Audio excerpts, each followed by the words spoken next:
talk to me here. You have activities here, there, you have activities everywhere, and you're trying to make them sound as good as possible. Well, in this video, I'm going to show you 3 tips to help you do that.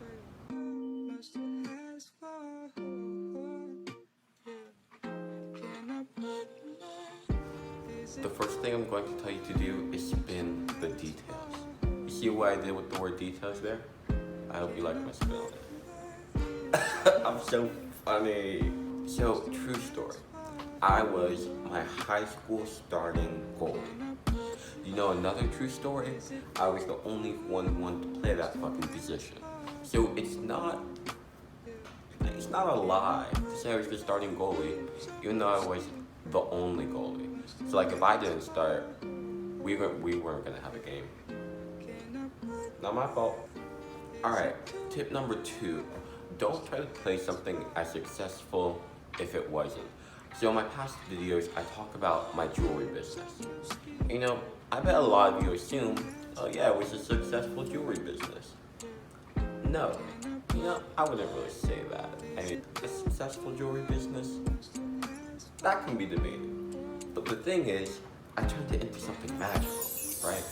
Something that the admissions officer could get behind. Not my failure, but my success. You know, in one of my essays, I say, I use the business as a way to financially support my exploration into like metalsmithing. And so it doesn't matter if my business was successful or not, that's still what I used it as.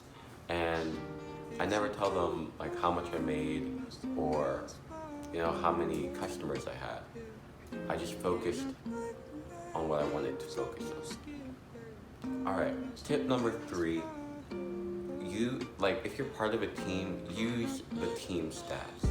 So, for example, I was part of the Ultimate Frisbee team, played all 4 years, and maybe in those first 2 years, I wasn't playing as much, but I still listed, here they are, the stats of my team.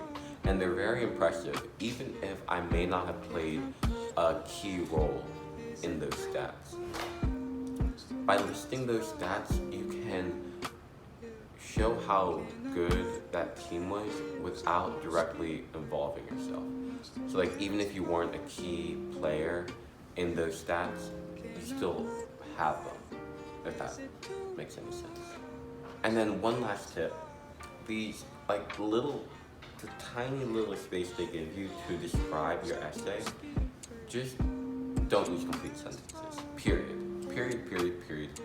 Do not use a complete sentence in that section. You just don't have enough room. So you want to condense it. Start with the verb. So for example, danced for 3 years. You don't need to say I danced for 3 years. It's already assumed you're talking about yourself. That's it. So go check out my other videos. I have one on my Common App essay, activities, and stats. I have one on all my Stanford supplemental essays, and also one on some other Common App tips. Bye.